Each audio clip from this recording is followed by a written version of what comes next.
Aujourd'hui, on va parler physiologie rénale. Donc, ce que vous avez face à vous, c'est un néphron. Donc, un néphron, c'est constitué de deux parties, le glomérule en haut à gauche et le tubule, qui est cette espèce de canal que vous voyez un petit peu contourné et qui est composé de quatre parties, on y reviendra. Et donc, chaque rein est composé de plusieurs milliers de néphrons. Et maintenant, on va revenir à la toute base de la physiologie rénale, qui est tout simplement comment est fait l'urine. Vous l'avez reconnu, c'est notre magnifique cœur en haut à gauche, oui oui, je dessine très bien, qui envoie du sang à tout notre organisme. Ici, je vous matérialise le diaphragme, et en dessous du diaphragme, on a l'aorte abdominale qui va venir l'artère rénale. Chaque minute, le cœur va pomper. Il va pomper un débit cardiaque qui est 5 litres par minute de sang. C'est-à-dire que toutes les minutes, votre cœur envoie 5 litres à tous vos organes.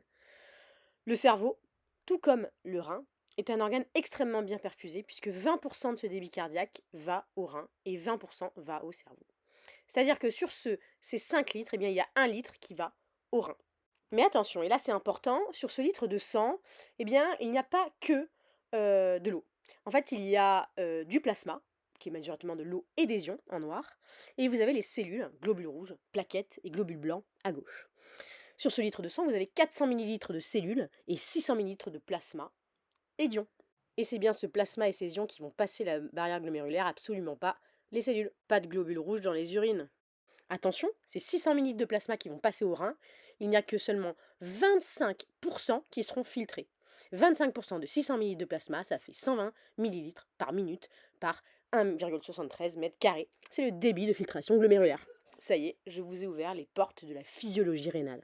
Maintenant que vous avez compris ça, retournons à nos moutons. Et alors on va voir pourquoi il est si important ce néphron et notamment ce tubule, parce qu'il nous permet de réabsorber en fait une partie du plasma qu'on va filtrer. On a dit 120 ml de plasma et passe le glomérule et va dans le tubule, ça finit où? Dans la vessie. Si jamais on pissait 120 ml par minute, on serait littéralement un raisin sec. Oui oui, un raisin sec. Maintenant, pour comprendre comment notre tubule va réabsorber une partie de ces 120 ml, il va falloir se demander comment il réabsorbe. Pour savoir ça et bien retenir les 4 parties du tubule, je vais vous demander de retenir cette image. Cocasse, n'est-ce pas?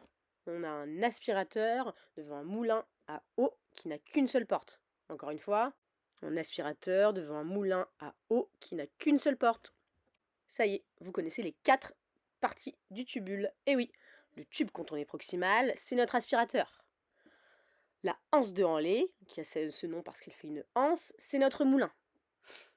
Le tube collecteur distal, c'est notre eau, ou le vilain petit canard, on y reviendra plus tard. Et enfin, la dernière partie, c'est le tube collecteur cortical, et lui, c'est notre porte. Le tube contourné proximal, c'est vraiment l'aspirateur de compète.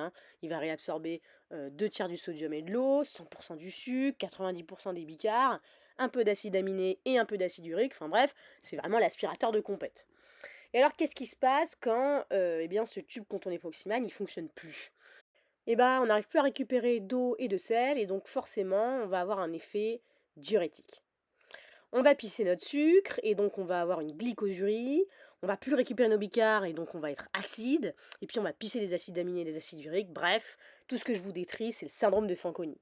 Et puis c'est aussi tous les effets des médicaments qui ciblent le tube contourné proximal, c'est le mannitol, et c'est l'inhibiteur de l'anhydrase carbonique.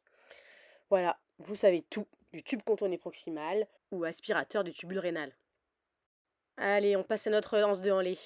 Notre anse de Henle, c'est notre moulin. Elle va réabsorber via un canal qui s'appelle le NKCC2 du sodium, et plus particulièrement un quart du sodium et de l'eau, du potassium et de chlore. Mais alors pourquoi le moulin? Tout simplement parce que quand le NKCC2 il fonctionne, il va créer un courant. Et ce courant va réabsorber du calcium et du magnésium. Quand ça ne fonctionne plus, on ne peut plus absorber d'eau et de sel, on a un effet diurétique. On va avoir une hypocalémie parce qu'on pisse notre potassium, une hypochlorémie également, et puis comme on ne peut pas réabsorber calcium et magnésium, on va être hypocalcémiant et hypomagnésiémiant. Ce que je vous décris là, c'est le syndrome de Bartter. Et c'est aussi tous les effets secondaires des diurétiques de Lens. Vous en connaissez plusieurs, notamment le Lasix. Allez, on passe au tube contourné distal, ou vilain petit canard, ou eau. C'est un canal qui est important parce qu'il est imperméable à l'eau. Et il va réabsorber du sodium via son canal, le NCCT, et donc pas d'eau, du chlore également. Et comme c'est un vilain petit canard, il veut pas faire comme la hanse de Hanley, pas comme le moulin, il va réabsorber du calcium, oui, mais il va éliminer du magnésium en contrepartie. Et là, la différence avec la hanse de Hanley, c'est que lui, eh bien, si on le fait casser, il ne fonctionne plus, eh bien, il va pas se laisser faire parce qu'il va fonctionner encore plus fort en réabsorbant plus du calcium. Et c'est pour ça qu'il est hypercalcémiant, lui, quand il ne fonctionne plus. Et c'est pour ça que les médicaments comme les diurétiques thiazidiques, hydrochlorothiazide par exemple, est hypercalcémiant. Parce que quand on bloque le NCCT, il réabsorbe en plus de calcium. Ce que je vous ai décrit, c'est bien sûr le syndrome de Gitelman. Oh là là, ça y est, je vous ai perdu, non? On se réveille. On aborde la partie la plus importante du cours, croyez-moi. Le tube collecteur cortical, c'est ma préférée. C'est mon préféré. Il a son canal, le ENaC, qui réabsorbe du sodium et élimine du potassium dans les urines. Allez, on se concentre, courage. Faisons un petit zoom pour mieux comprendre. Cette porte, elle est tout le temps fermée. Pour être ouverte, elle a besoin d'une clé. Cette clé, c'est l'aldostérone. L'aldostérone, c'est une hormone qui est produite par notre usine, qui est la surrénale, une glande qui est juste au-dessus du foie. Mais attention, cette usine, elle a besoin d'un message, elle a besoin d'une commande, et ça, c'est l'angiotensine 2 qui lui dit en route surrénale. Cette angiotensine 2 est produite à partir d'angiotensine 1, qui est elle-même produite à partir d'angiotensinogénèse, qui est produite par le foie. Pour transformer l'angiotensinogénèse en angiotensine 1, on utilise la rénine, et l'angiotensine 1 en angiotensine 2, c'est l'enzyme de conversion. Oui, oui, vous l'avez compris, ce que j'ai décrit, c'est le SRA, ou système rénine-angiotensine-aldostérone. Alors, quand elle est fermée, cette porte, ou qu'elle est cassée, qu'est-ce qui se passe? On réabsorbe plus de sel, alors on a un effet diurétique puisqu'il part dans nos urines. Et comme on ne peut pas éliminer notre potassium, on va être hypercalémiant. J'ai fait une petite faute, on est bien hypercalémiant. Ça, c'est le syndrome de Lidl, mais c'est aussi les médicaments diurétiques épargneurs de potassium. Et ouais, on va en parler, notamment de l'amyloride, qui est comme un chewing-gum qu'on mettrait directement dans la porte, ou alors les médicaments qui vont casser l'aldostérone, les anti-aldostérones, et là on connaît les plérénones ou la spironolactone, mais on peut même être plus général que ça, puisque c'est en fait les effets de tous les médicaments qui vont attaquer le SRA. Les anti-IEC, les anti-rénine, bref, vous avez compris. Allez, on se fait un récap. On revoit nos 4 grandes parties du tubule qui nous permettent de réabsorber ce qu'il y a au niveau de notre urine primitive et de donner notre urine finale. Car je vous symbolise les urines et en rouge le sang, puisque ça va dans ce sens-là, on réabsorbe des urines vers le sang. Donc en bleu, le tube contourné proximal, bien sûr, notre fameux aspirateur, et aspirateur de compète. Ensuite, on a la anse de Hanley en vert, notre moulin. Par la suite, on a notre tube collecteur distal, qui est notre vilain petit canard ou notre haut. Et enfin, mon préféré, le tube collecteur cortical, ou bien la porte. Allez, la tube collecteur proximal, c'est 2 tiers du sodium et de l'eau qui est réabsorbé, c'est le gros qui est fait. On réabsorbe 100% de nos glucoses et on récupère des bicarbonates. On récupère aussi des acides aminés et des acides uriques. Alors, qu'est-ce qui se passe quand ça ne fonctionne plus?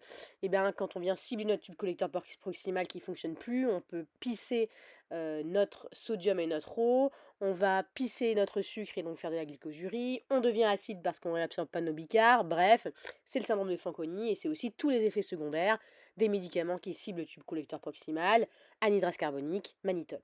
La hanse de Hanley, notre moulin, son canal c'est le NKCC2, il réabsorbe du sodium et de l'eau, un quart, il réabsorbe du potassium et de chlore.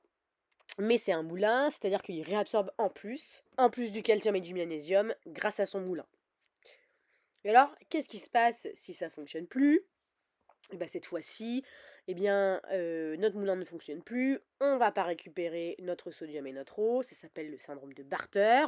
On a un effet diurétique, on a un effet hypokaliémiant, hypochlorémiant, hypocalcémiant. Ça, c'est le syndrome de Bartter, on l'a dit, mais c'est aussi les médicaments qui ciblent la hanse, les diurétiques du lance, notamment le furosémide ou l'azilix. On enchaîne avec le tube collecteur distal, l'eau ou le vilain petit canard. Lui, il est imperméable à l'eau et son canal, c'est le NCCT. Il réabsorbe du sodium, il réabsorbe du chlore et lui, il a un vilain petit canard avec un échangeur qui va dans 2 sens différents, absorber du calcium, éliminer du magnésium. Lui, quand ça fonctionne pas, il en fait qu'à sa tête et il réabsorbe encore plus de calcium. C'est pour ça qu'il est hypercalcémiant. Et lui, c'est les diurétiques thiazédiques et c'est le syndrome de Gitelman.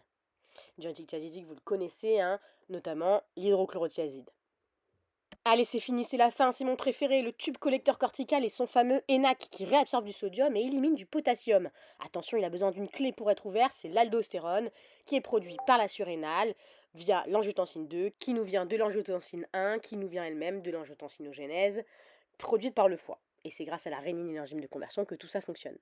Et si notre tube collecteur ne fonctionne plus, et notre canal ENaC ne fonctionne plus, on a un effet diurétique et hypercalémiant, et ça c'est les médicaments épargneurs de potassium, notamment l'amyloride et les médicaments qui viennent inhiber le SRA. Et tout ça, c'est le syndrome de Lidl. Félicitations, vous avez fini cette vidéo. J'espère vous revoir très vite. Et Marie, j'espère que ça t'aura rappelé de bons souvenirs. Dis-moi ce que t'en penses. Emoji clin d'œil.